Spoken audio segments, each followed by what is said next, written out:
vous dire que je ne peux pas travailler avec lui. Quand j'ai découvert la vérité, le monsieur disait qu'il avait changé. Le monsieur disait que avant qu'il nous tout n'est question. Il y a un peu de Nzambe. Bagana ko panza église na matete pour nous. Après ça, mon ninga CD na Goma, baké Goma. Il a commis. Ah ouais. C'est dit bah commis kuna na Goma. Basali makamna bango. Et Denis ça bimisi mon c'est $14,000. Et comme maintenant la air à partage de place guerre bandaki. Comme la air à partage à Kachembongo. Après c'est mon 5,000, il y a 9,000. Au bon, tant il y a 9,000, mon loba atomoki. Atunabi yo yebinde ba beta prophétie, yo ndebe misara mbongo. Et puis pombongo na bima. Oyebi na sala gini, pombongo na bima. Guerre bandi entre ba mi bali. Na kadeta bazongi kin. Maintenant pasteur na moninga na yi. Ay go tinda ba dolenka wana matete tout ça. Futi ba ngombo. Bagene ko poudroyer église na yi. Alors tant bagé saboter église. Moins sage qu'il était, on l'a tati kango et le cas à poursuivre maintenant ba dolenka wana. Bagé ko kanga. Tant bakangi, c'est de là maintenant moko ya ba dolenka ay ko beta skoli solo ke batina ki bango boye ba mutu tel. Sangwe panzani nde église nini et ko kitali sous. Tant ba mena prison. Tant la Bible en prison, parce qu'il disait qu'à se repentir, à bon moutema, dénoncer ainsi de suite. Beaucoup de gens ont crié à bon moutema. Ce n'était pas ça là. Ce n'était pas qu'à bon moutema. Alors tant que mais ce monsieur ne va jamais changer. Avec le roi Nzeto qui ne balada après 1 an.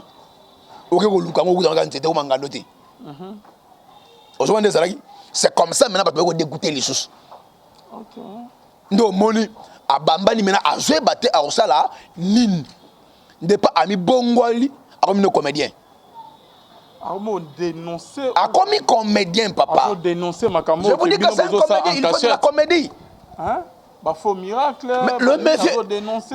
A bibino très bien. Azanet IGF. Ngai ne na bien, nga na bien. Ils ont appuyé le prophète Denis Lesse, Makamazo dénoncé Baninga parce que Ebele Bamona net que pasteur Wario aventuré bonabo là sukoyo aux UP ils ont appuyé Makam à vous expliquer dans l'émission. Je ignore de fois dit que Denis Lesse n'a jamais été un modèle. Je sais de quoi je dis. Moi j'ai été établi en 2018 je pense. Comme étant en secrétaire, peut conseiller à la plateforme na NRC, na Barumbu, na Laba Kloma, yéna mna tcharanga yé. Et voilà na kobima na yé na prison après 48 heures. Ndé na vara établi. Après une semaine, na kena ko zongi sele ba document pour lui dire que je ne pouvais pas travailler avec lui. Na loba kango atala ba mission ay mamuna loba. Pourquoi pas à Demantango? Et pourquoi Oboya retravailler na étant que vous avez déjà proche à présenté. Je vous dis que Nathan Otosa, le loup, ça sont déguisés en brebis. C'est-à-dire, mais là, je suis en train de défendre la vérité. N'ayez côté les mélailletés, n'ayez côté les zouatés. Parce que déjà, c'est un produit fini. C'est un produit fini. C'est que lui doit faire il doit chercher Dieu dans la sincérité, dans la vérité. Il doit se repentir. Aluganzambe na solo. Abukama bolongo. Asengama wananzambe na vu na ye parce que Denis Lesse n'a jamais été un modèle. Na Congo awa. Yebisanga mona ni o Denis Lesse abimisa. Oyo ayebani qui le intègre. Asate. On reconnaît un arbre par ce fruit. Quel est le fruit que Lesse a donné? Ce monsieur n'a jamais servi Dieu et ce monsieur ne sert pas Dieu. Il est en train de pratiquer ce qu'on appelle le féchutisme, une magie traditionnelle.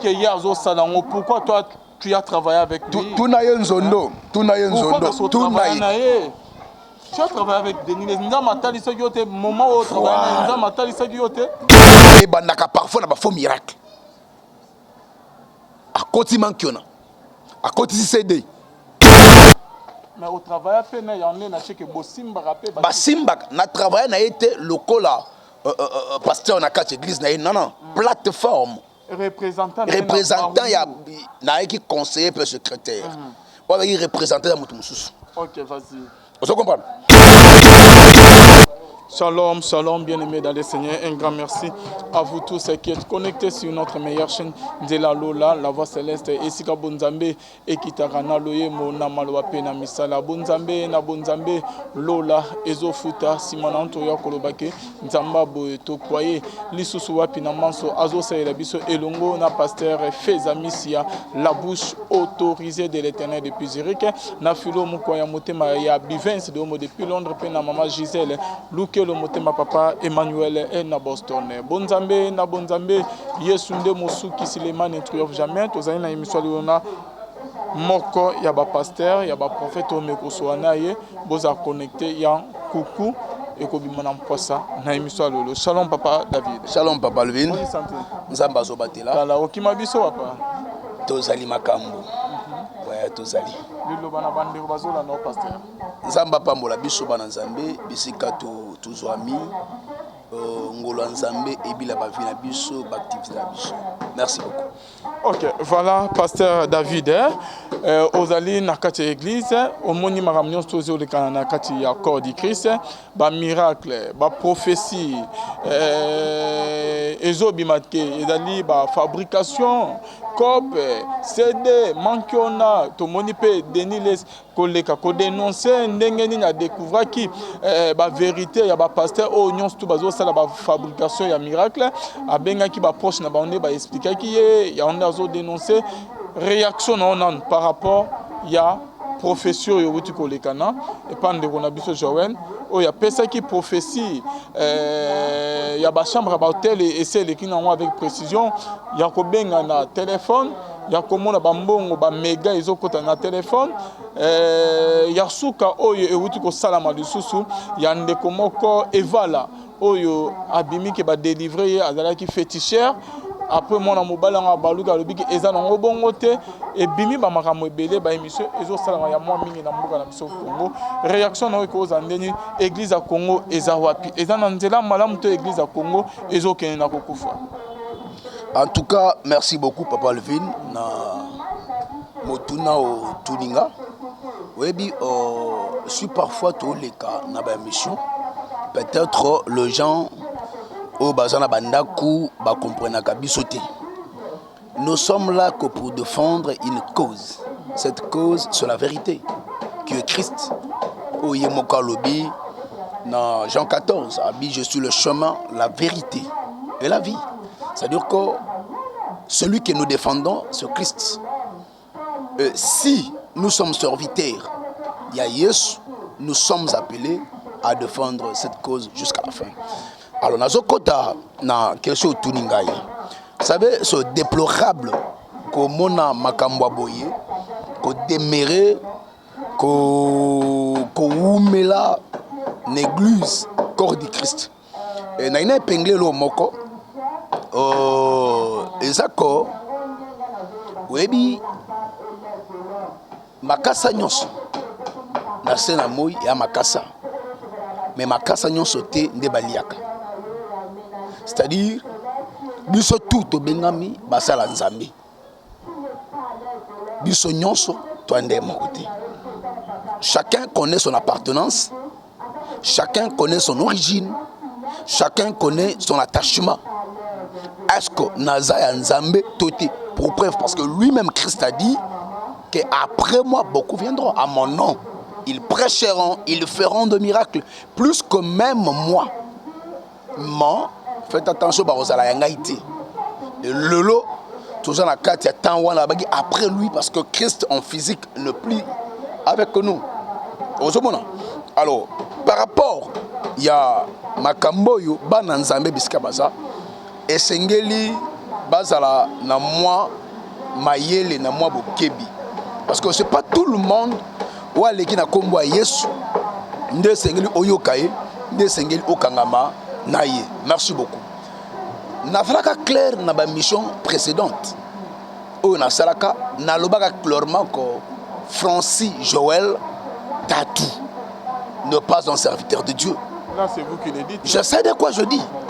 Je sais de quoi. Papa Alvin. Linganité entre Limbe sangai. Et ça t'est que ton linganité. Non, non. Bino linganité, on a la preuve, on a maramozo, le bâté, papa. Papa Alvin, je sais de quoi. Je t'éclore énième de fois de vous dire que na Congo Oyo, na Kinshasa, Dieu m'a fait une grâce. Il y a côtoyer beaucoup des hommes de Dieu, na Mboko. Ceux qui sont élevés, na d'unité na Mboko. Ceux qui ont de grandes églises, c'est-à-dire grandes églises, c'est pas par rapport à l'intimité avec Dieu, mais dans le banc on a anglais moko ne veulent que cause à l'église dans monsieur ba membre rebelle. Au second, je côtoyais presque un grand nombre ya batouana et je sais de quoi je dis. Les fêtes à cause à la kana bango naibi ona mona naibi ona simba. Crois-moi que beaucoup de jeunes aujourd'hui meurent à cause ya batouana. Beaucoup de jeunes aujourd'hui qui avaient bien commencé avec Dieu, ils fait détourner Nanzela Nzambe à cause de Batouana. Vous comprenez? Ça fait mal. Ça fait mal. Et c'est Sengoté. Mais je dois le dire parce qu'on doit défendre la vérité. Il y a un accord du Christ Lelo, et je reviens pour vous dire que cet homme-là n'est pas un serviteur de Dieu. Je sais de quoi je dis et je pèse bien mes mots.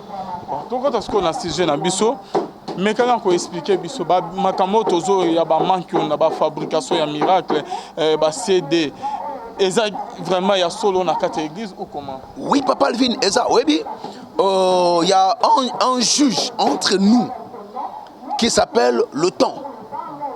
Ozomona, papa, kosa na yo mutu nyonso, mais ba kosa la kamukolo likambote.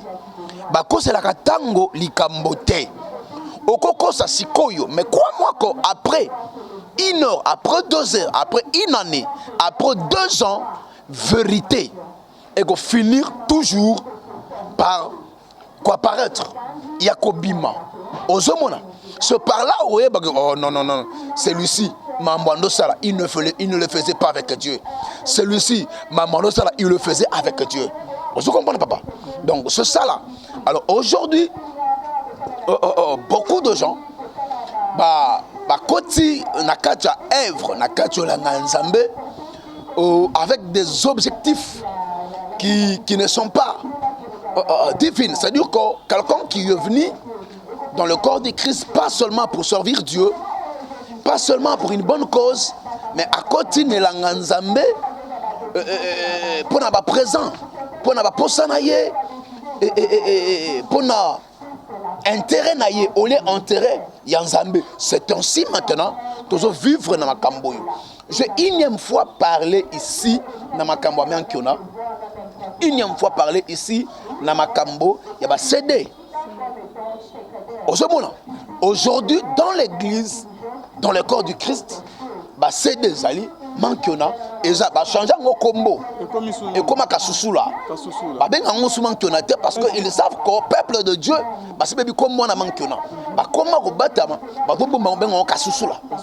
Est-ce que Makamongo est solo et ça il y a église Nengo Koloba là ils ont appuyé le prophète Denis Lesse Makamazo dénoncé baninga parce que ebele ba mona net que pasteur Wario aventuré bonabo là sukoyo aux ont appuyé Makamo a vous expliquer dans l'émission. Je ignore de fois dit que Denis Lesse n'a jamais été un modèle. Je sais de quoi je dis.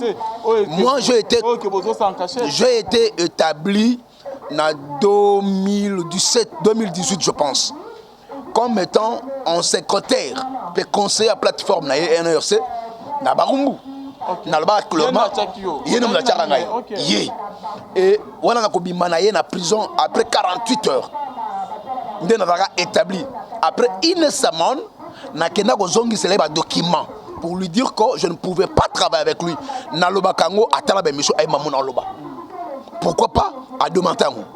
Et pourquoi au boya au travail na étant que vous allez déjà proche à Tchozo présenter. Je vous dis que pourquoi Nathan Otosa, le loup, ce sont des guisants brebis. C'est-à-dire, comment ça? akoya na elobeli ya mosantu akoya na poso ya meme na poso ya ba angelou. Mais au fond de lui, c'est pas ça qu'il donne comme apparence. Naebi Onazoloa. Le monsieur est venu, premièrement ce jour-là. Discours naïe. Et l'obéli naïe. Oui, il nous a convaincus tous qu'on a changé qui. C'est là ce qu'on a analyse. Quelqu'un qui sort de la retraite, na prison, abimi alobi, atiki mabe, atubeli mabe. Nazoya. Nazoya. Laisse connaître ce que je dis. Il Nazoya. Il connaît ce que je dis. Le monsieur d'abord, au préalable, ne sert pas un vrai Dieu. Ne sert pas Jésus-Christ. Je sais de quoi je dis. Il y a même ceux qui travaillent avec lui qui étaient venus me voir. Mais proposant certaines pratiques. Ce type-là, au départ, il n'a pas servi le vrai Dieu. Denis Lessi, Bokoko. Je sais de quoi je dis. Le monsieur. Mais qui vous dit que tout. Papa, tout le monde a acte comme Paul marchait et une femme animée d'un esprit de Python qui prophétisait sur Paul. Disait que c'est un serviteur de Dieu, ainsi de suite, qui parlait de la vraie vie de Paul. Pendant que cette femme n'avait pas Dieu en lui, n'avait pas l'esprit de Dieu. Attends, je vais jalouser. Je vais jalouser. Laisse pour Nini, pour Nini. Alors, Papa Alvin, je vous dis que dans ce monde, sur cette terre, Mutuna Mutu. Aza, comment dirais-je? Aza, niveau. Ton capacité, on s'en va passer. C'est pas tout le monde qui est appelé à devenir président de la République. Non. C'est pas tout le monde qui est appelé à devenir ministre. Non. C'est pour te dire que je me contente de ma vie. Oh non, Nango, je suis fier. Yakosa Nango. Je vis ma vie aisément. Mais là, je suis en train de défendre la vérité. Côté les mélaïetés, parce que déjà, c'est un produit fini. C'est un produit fini. C'est que lui doit faire il doit chercher Dieu dans la sincérité, dans la vérité. Il doit se repentir. Solo. Abukama Bolongo. Parce que Denis Lessi n'a jamais été un modèle. Na Congo Awa. Yebisanga monani o Denis Lessi abimisa. Oyo ayebani qui le intègre. Asate. On reconnaît un arbre par ce fruit. Quel est le fruit que Lessi a donné? Qui sont exemplaires. Parlons au Lingolo Bani. Ba miracle Denis Lessi Sala, ba stade Kotonda, ba prophétie à Boujakin, à Kangakin. La magie existe. Le fétichisme existe. Ceux qui ont travaillé en Nzambe, a travaillé en Nani. Mais na Satan. Oh là là. Mais nazo pesé ba monanga trop bien. Non que de gauche je sais de quoi je dis. Vous savez, hein? Vous savez, on ne peut pas combattre Dieu. Je sais de quoi je dis. Je suis un homme spirituel. Je suis un homme de Dieu. Je sers Dieu. Je sais de quoi je dis. Je ne peux pas m'hasarder de combattre Dieu. On se rend très bien. Le fait de combattre Dieu, j'attire une malédiction sur ma vie, pas seulement ma vie, et la vie de mes enfants. On se rend. Alors, nako s'hasarder pour le babuzoba. Ce monsieur n'a jamais servi Dieu, et ce monsieur ne sert pas Dieu. Il est en train de pratiquer ce qu'on appelle le fétichisme, une magie traditionnelle. Pourquoi toi tu as travaillé avec lui? Tu as travaillé avec Denis Lessi. Voilà. Voilà. Yango somona na ça clair. Ne bandeli ku ne bisi batu clairement ko ne vous fiez pas à l'apparence. C'est-à-dire bolanda apparence te bokanga mana mutu pona apparence était le loup se sont déguisés en brebis. Nous sommes humains. Les erreurs parfois que nous avons commis hier, on ne peut plus le commettre aujourd'hui. Il y a un autre moment, je ne veux pas tarder. Une fois établi, une semaine après, je suis allé remettre ces documents pour dire que je ne peux pas travailler avec lui. Quand j'ai découvert la vérité, le monsieur disait qu'il avait changé. Le monsieur disait que avant qu'il tout n'est question. Il y a une question qui est l'église n'a pas été pour nous. Après ça, mon CD na goma, goma. CD c'est quoi? CD c'est quoi? CD ça, oyebi li solo ya mutu. Nde to ana oboyi. Na yebi solo oti. Papa le finaza boye.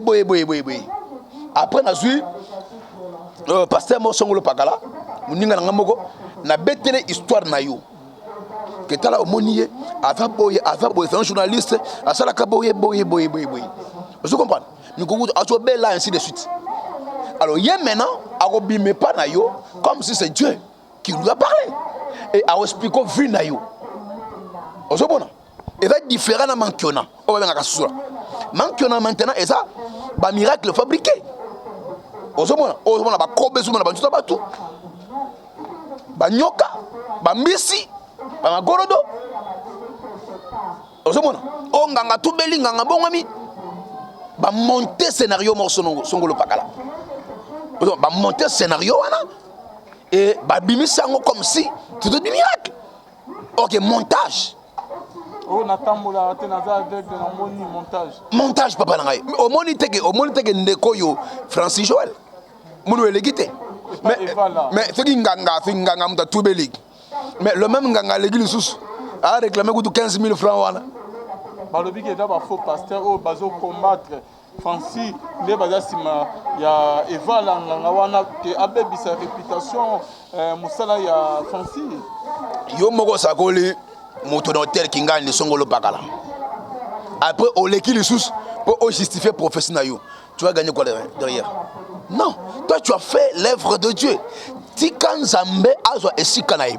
Vous pensez que nous autres ba finga bisoté. Vous pensez que nous autres ba traiter bisoté ma bé? Est-ce que tu les gars pour te défendre que tu es ensemble? Non. Dieu lui-même est là pour défendre son serviteur. Laissons la place à Dieu. Il a dit à moi seul la vengeance, à moi seul la rétribution. Laissez Dieu défendre son nom. Et non, biso maintenant, tout le monde s'est justifié que Naza Nzambe, non. Non, le que CD wana que prophète Denis de Sabeta qui CD. Parlons ngolo bani yé moi zo dénoncer bablo ba CD les autres parlent ba église c'est que yé pas ça la rango comme panza qui ayebi ba panza qui église na yé na ba tété. Pourquoi azui muninga na ya pasteur soi-disant prophète ba ke goma comme on a mo consommer songolo pakala. À sa tête déjà CD et pas muninga na yé. Ya mo konsuana. Ba komi kuna ba bimisa $14 000. Na $14 000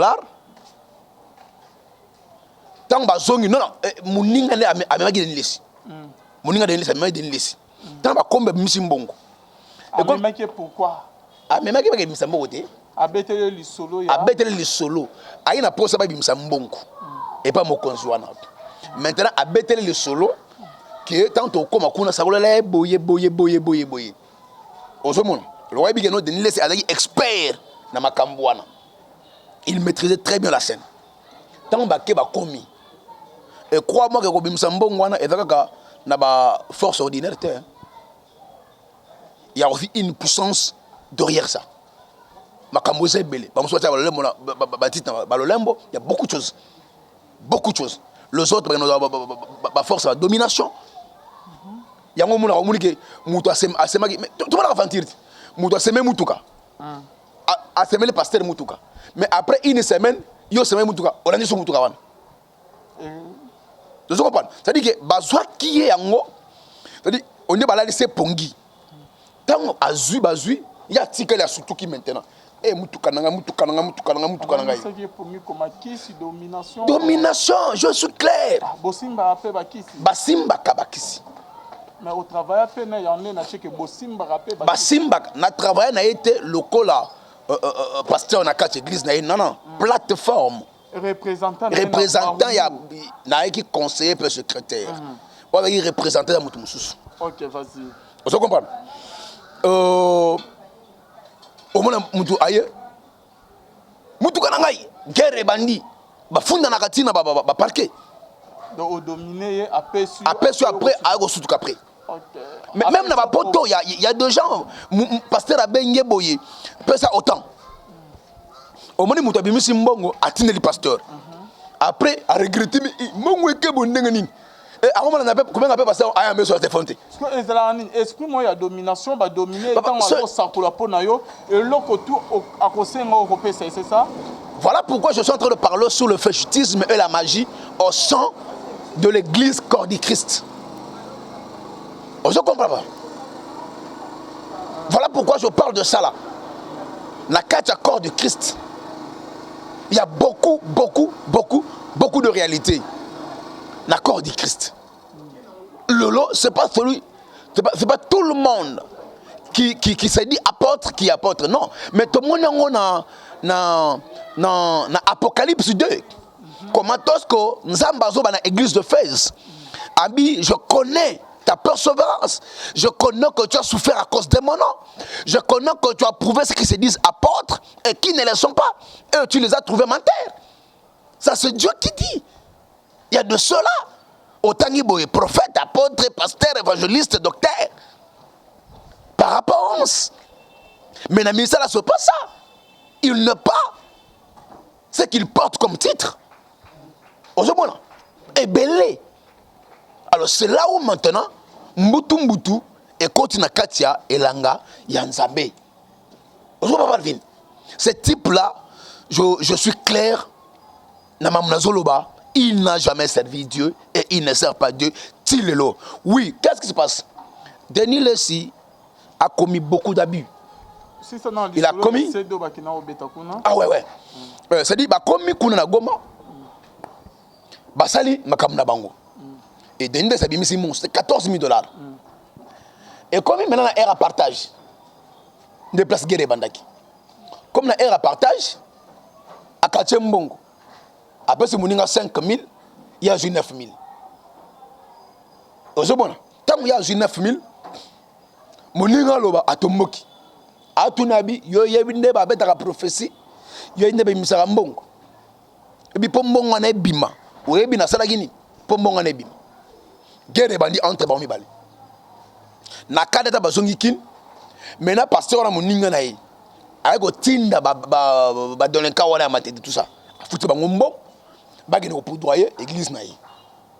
Alors tant que saboter église, moins sage qu'il était, on l'a tati quand et le cas à poursuivre maintenant ba delinquant. Bagé okanga. Tant bakangi, c'est de là maintenant moko ya ba delinquant aye ko mettre ce ko lisolo ke batina ki bango boye ba mutu tel. Sangwe panzani nde église nini et ko kitali sous. Tant ba mena prison. Dans la prison, parce qu'il disait qu'à se repentir, à Bongoli Moutema, on a ainsi de suite. Beaucoup de gens ont crié à Bongoli Moutema. Or, ce n'était pas ça là. Ce n'était pas qu'à Bongoli Moutema. Alors, tant que mais ce monsieur ne va jamais changer. Avec le roi Nzeto, après 1 an,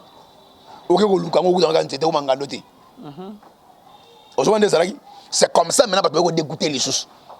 OK. Donc moni abambani maintenant a joué battre à Osala nin. Ne pas ami bongwali comme nos comédiens. A dénoncer. A comme comédien papa. A dénoncer Makambo. Je vous dis que c'est un comédien, il faut de la comédie. Hein? Bah faux miracle. Mais le monsieur dénoncer. Tango bibino très bien. Azanet IGF. Ngaine na bien, nga na bien. Oh bien na. Et ya yebingate moi je le connais. Mais je vous dis que mais clique dans Bangote.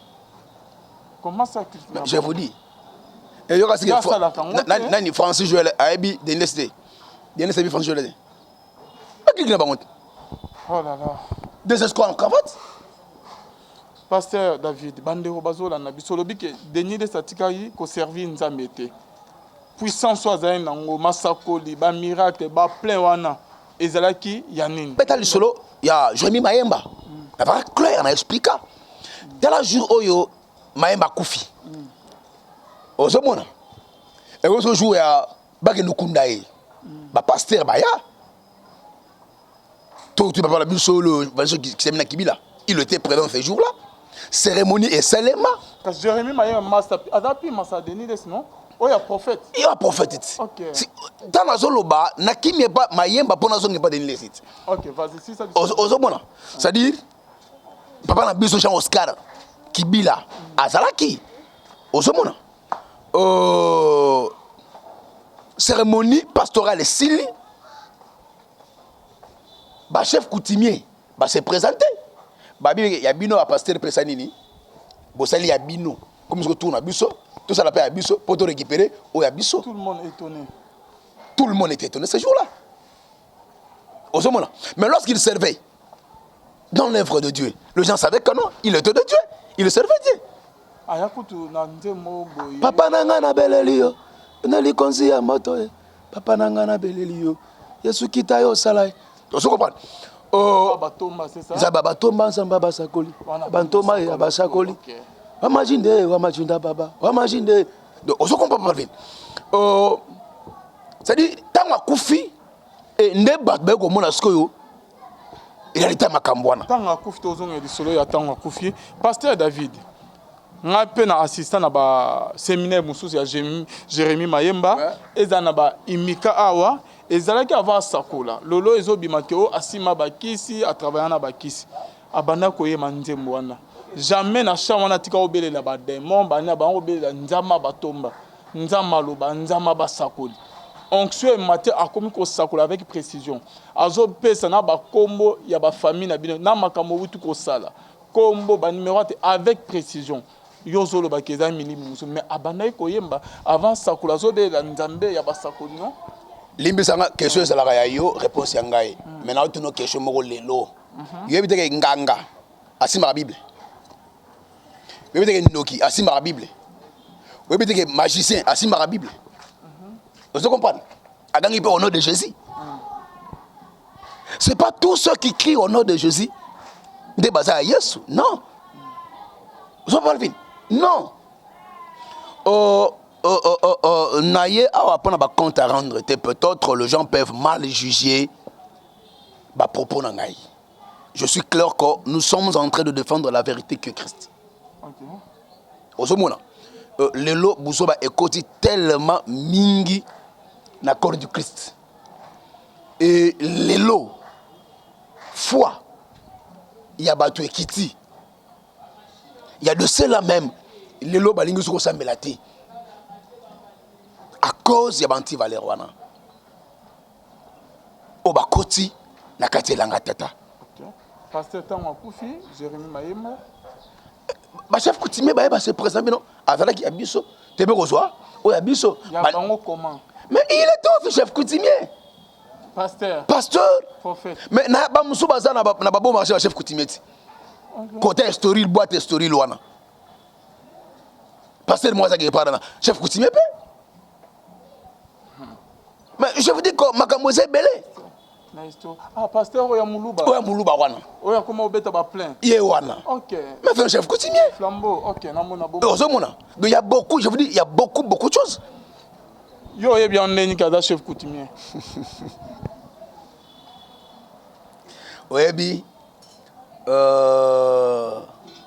le fait ya kosala mosala mosongolo ya loka yo mosala osala déjà oyebani na ba collègue na oti na koyebana ba collègue na yo na kovanda na bango parfois bolie parfois bomeli beti mo lisolo mutu muso akomona yo aluli yo croyant que peut-être yo pour dans la kanaba angle mosongolo pakala akuluka ayeba maintenant yo zalaka wapi or yo ba do kana nzabe impression kana yo mutu akana so simba kisi osomona et aluka maintenant ayeba tangu mutu amoni que yo so calé akomi bimisa otobona po ngape na sala mama nati ngape na sala kaboti mbala mo découvrir no mais mutu na kana ye nzoka za kaboy nzoka za kaboy c'est dit le fait ya otana kati musala oyo tous doivent confondre tout le monde a oya o mebenga pasteur prophète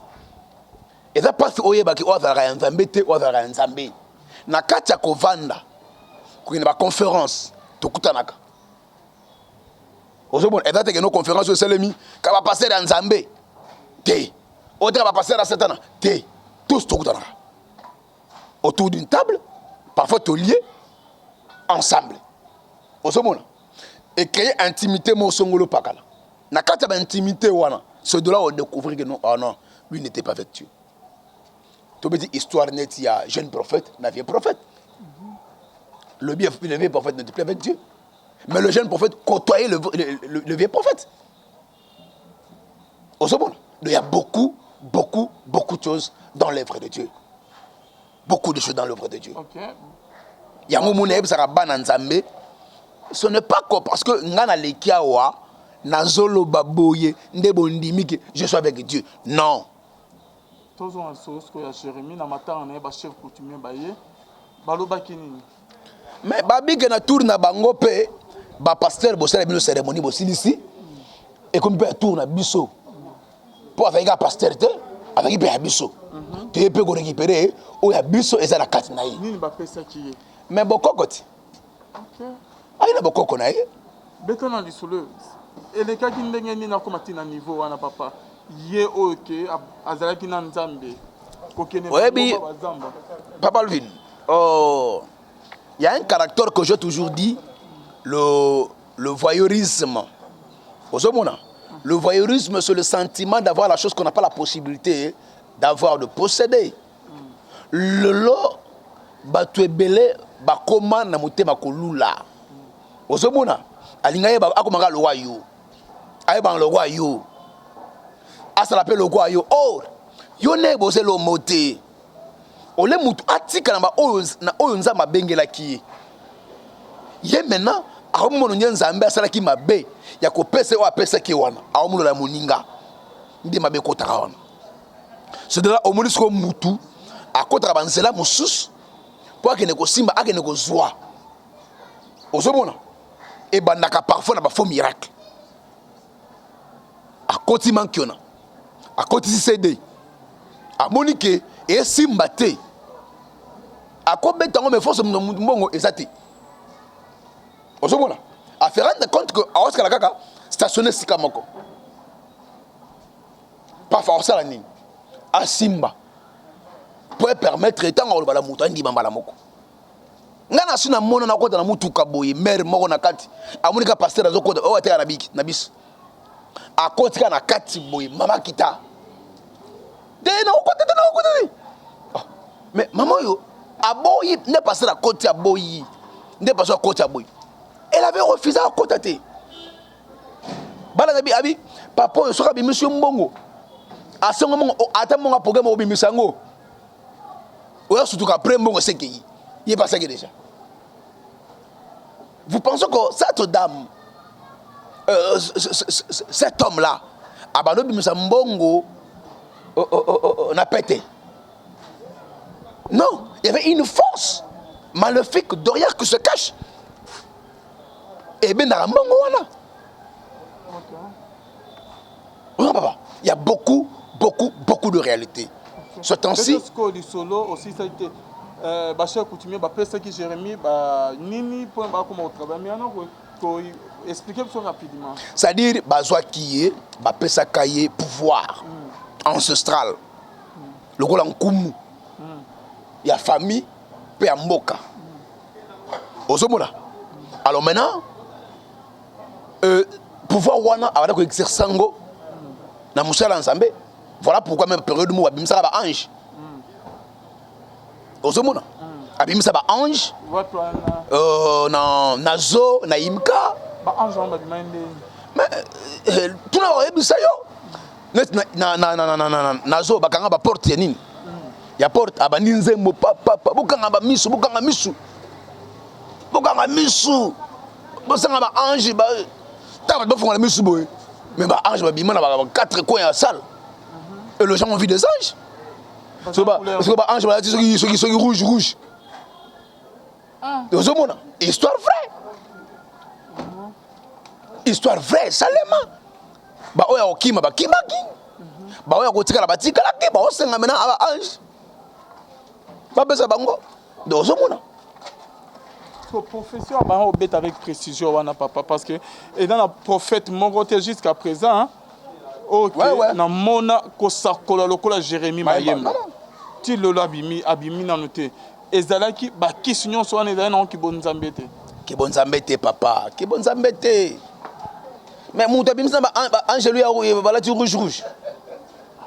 Parce que ba ki se obéit retour à Kofi. Maintenant afalaka mélange ya bokoko na kisa minele. Ozomona mélange à salaka et simbakati ne peut pas retour. Et deuxièmement avec na kodia il y a famille, il ne servait pas la famille.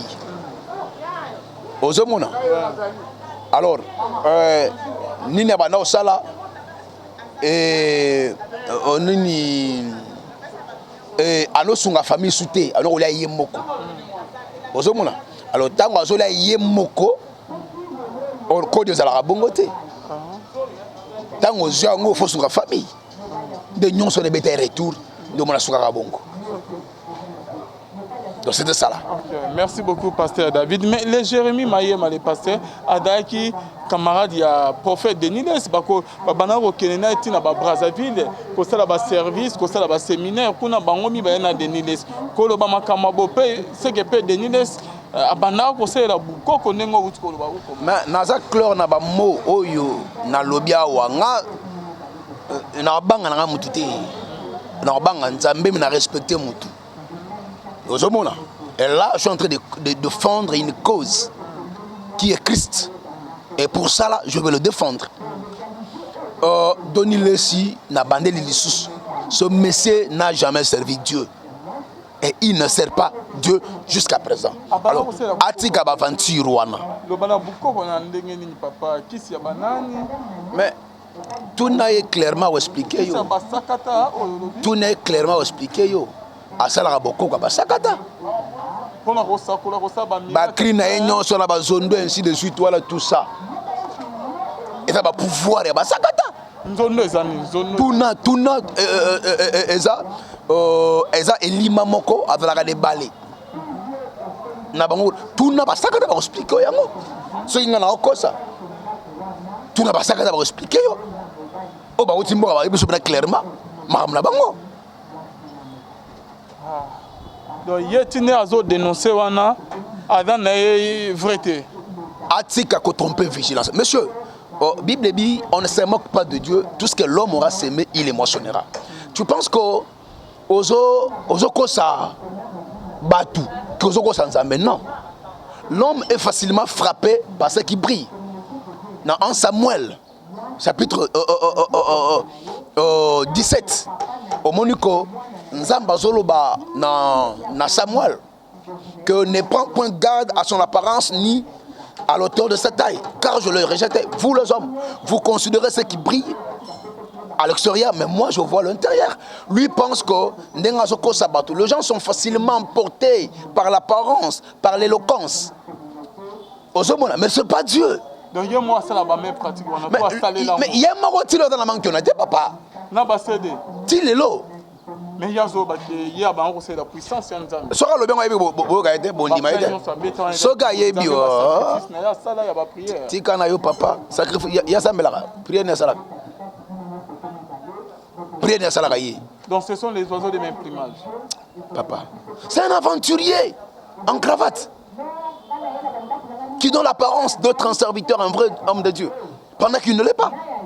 Donc, ils ont confirmé que la caméra que le pasteur Mingi, comme au sein de la biloko, il y a un village na bango, il y a un mboka. Na banana n'est pas naïmona de laisser. Il y a un moutou oyo. Lui-même n'a jamais servi Dieu. Il ne sert pas un vrai Dieu. En tout moment, Papa Levin, mais écriture est claire.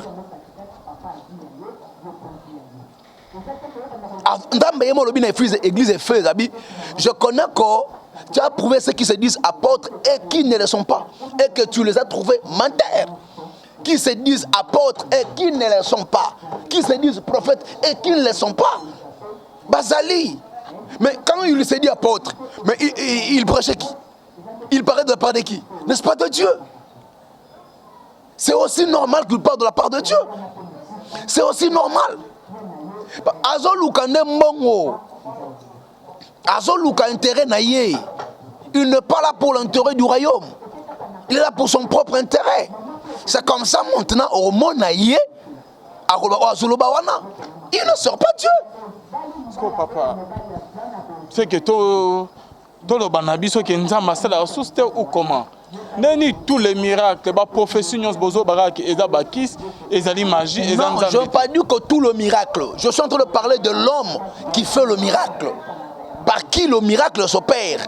Je ne parle pas de tout le miracle, parce que Christ lui-même, c'est un maître de miracle. Et c'est lui qui a cru en lui est censé d'opérer le miracle par le Saint-Esprit.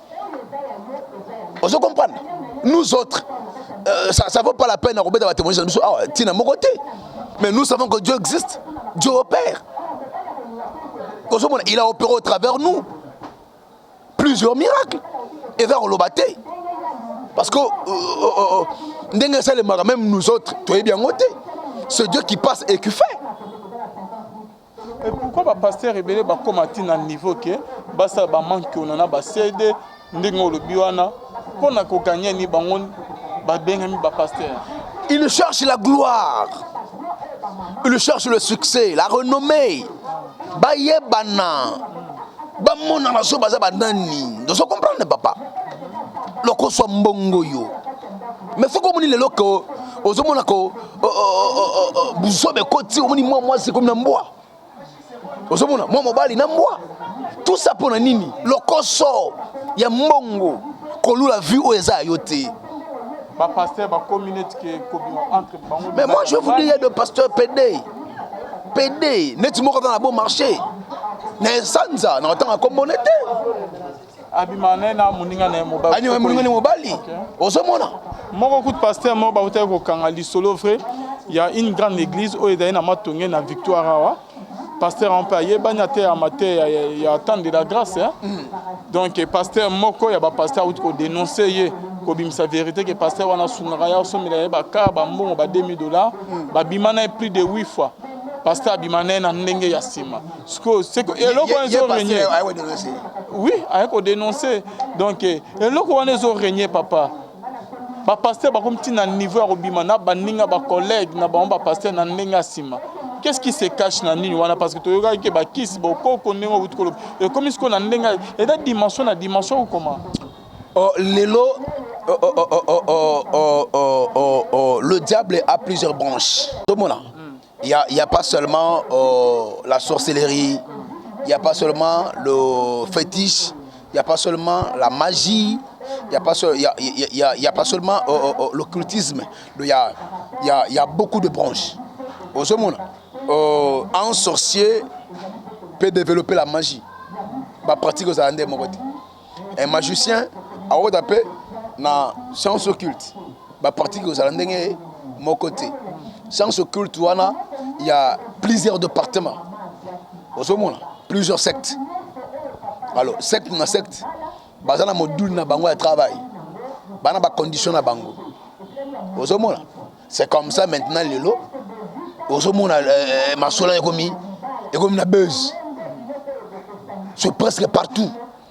Moi, c'est mobile. C'est presque partout. Et quand tu dis merci beaucoup, Pasteur David. Je crois que ça la suite prochainement. Comme il y a une émission concernant ma camion tous les autres dans l'église Pasteur David, la réalité de Mona, message nin au Loba pour lancer dans l'église qui est le corps de Christ. Tout ce que moi je peux dire aux enfants de Dieu est simple. Vous savez, se lève du diable. La main du diable avec un objectif. Il y a qu'à fragiliser foi. Il y a qu'à détruire le corps de Christ.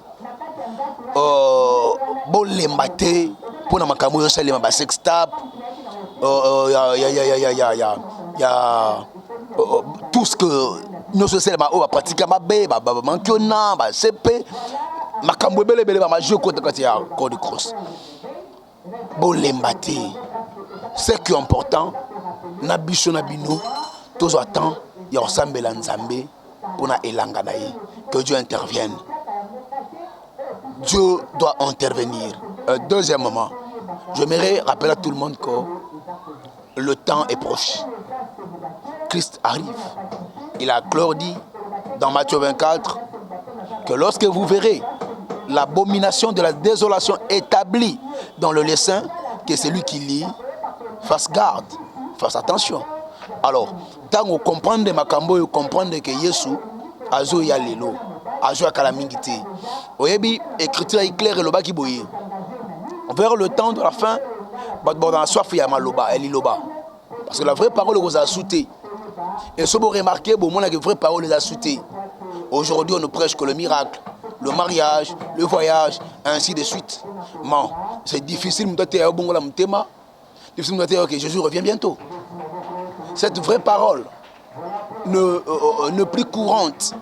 Alors, tant que nous comprenons qu'il est à la porte. Alors, ngana yoto milengela, ngana yoto bongola mutema, ngana yoto luganzambe, na mozindo, pena bosolo. Nzamba pambola biso, bisika, tozwami, banso, ngolo nzambe, ebila, bavina biso. Laissez-moi vous dire que Dieu existe. Et si Dieu existe, il a encore ce serviteur, Nakatia et Langanaye. Souvenez-vous à l'époque d'Élie, Oyo avait entouré le prophète Astarté, le prophète Abal. Élie avait dit que Batutu, Batikio, Natikalinga Moko. Dieu lui dit non. Ne pense pas qu'aux aïe Moko. Regarde là, il y a encore 7000 qui n'ont pas encore fléchi leurs genoux devant Baal. C'est pour dire qu'il y a toujours un carquois que Dieu a réservé dans ses judiciaires, ce serviteur, Bazakaka. Alors, yo avant au Kangamana Moutou, Bondelan Zambé, tout dans Zambé, est-ce qu'il est de Dieu ou pas? Dieu parle. Tantôt d'une manière, tantôt d'une autre. Il va mettre une parole au don de toi et on comprend qu'il est de Dieu ou il n'est pas de Dieu. C'est ainsi maintenant, merci beaucoup. Besoin de conseils, besoin de prière, nous sommes là. Plus 243 82 411 32 46. Que le ton de Dieu vous bénisse. Merci beaucoup.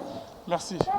Pasteur David, merci Nadio Nkamande, Bonzambe, na Bonzambe, Lola, Ezofuta, Simananto Yaro Bakenzama, Boto Kwaye, l'issue soit concentré à la prochaine baille. Il n'y a pas seulement la sorcellerie, il n'y a pas seulement le fétiche, il n'y a pas seulement la magie, il n'y a pas seulement l'occultisme, il y a beaucoup de branches. Un sorcier peut développer la magie. Pratique aux Andés, mon côté. Un magicien a tapé dans science occulte. Pratique aux Andés, mon côté. Science occulte, il y a plusieurs départements. Plusieurs sectes. Alors, secte na secte, bazana module na bango de travail. Bana ba condition na bango. C'est comme ça maintenant les lots. Ma sola est comme la buzz. C'est presque partout. Moi, c'est mobile. C'est presque partout. Et quand tu dis Nakatia et Français.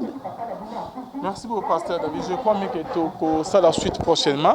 Comme il y a une émission Nabiso concernant ma camion tous les autres serments dans l'église Pasteur David, la réalité tous mona message nin oko koloba pour lancer une église qui est le corps du Christ.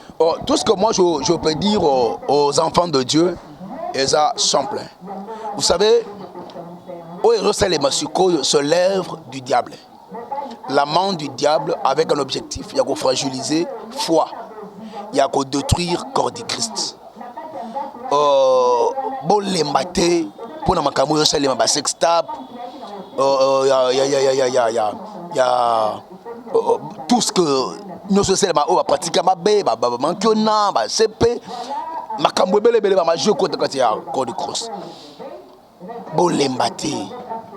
qui est important,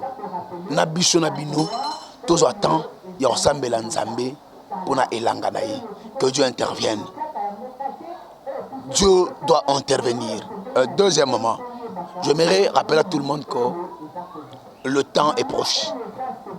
Christ arrive. Il a clore dit dans Matthieu 24 que lorsque vous verrez l'abomination de la désolation établie dans le lieu saint, que celui qui lit fasse garde, fasse attention. Alors, tant qu'on comprend de Makambo, comprendre que Yesu azo ya lelo, a joué à Kalamingité. Oyebi, écriture est claire et loba qui boye. Vers le temps de la fin, dans la soif, il y a maloba, elle loba. Parce que la vraie parole vous a sauté. Et ce que vous remarquez, bon, la vraie parole les a sauté. Aujourd'hui, on ne prêche que le miracle, le mariage, le voyage, ainsi de suite. Mais c'est difficile de dire que Jésus revient bientôt. Cette vraie parole ne plus courante. Alors, tant que vous comprenez qu'il est à la porte. Alors, ngana yoto milengela, ngana yoto bongola mutema, ngana yoto lukanzambe, na mozindo, pena bosolo. Nzamba pambola biso, bisika, tozoami, banso, ngolo nzambe, ebila, bavina biso. Laissez-moi vous dire que Dieu existe. Et si Dieu existe, il a encore ce serviteur, Nakatia et Langanaye. Souvenez-vous à l'époque d'Élie, Oyo avait entouré le prophète Astarté, le prophète Abal. Élie avait dit que Dieu lui dit non. Ne pense pas qu'aux aïeux moko. Regarde là, il y a encore 7000 qui n'ont pas encore fléchi leurs genoux devant Baal. C'est pour dire qu'il y a toujours un carquois que Dieu a réservé dans ses judiciaires, ce serviteur, Bazakaka. Alors, yo avant Okangamana Moutou, Bondelan Zambé, tout dans Zambé, est-ce qu'il est de Dieu ou pas? Dieu parle. Tantôt d'une manière, tantôt d'une autre. Il va mettre une parole au don de toi et on comprend qu'il est de Dieu ou il n'est pas de Dieu. C'est ainsi maintenant, merci beaucoup. Besoin de conseils, besoin de prière, nous sommes là. Plus 243 82 411 32 46. Que le ton de Dieu vous bénisse. Merci beaucoup. Merci. Pasteur David, merci Nadjon Kamande, Bonzambe, na Bonzambe, Lola, Ezofuta, Simananto Yaro Bakenzama, Boto, Poye, l'issue soit concentrée à la prochaine baille.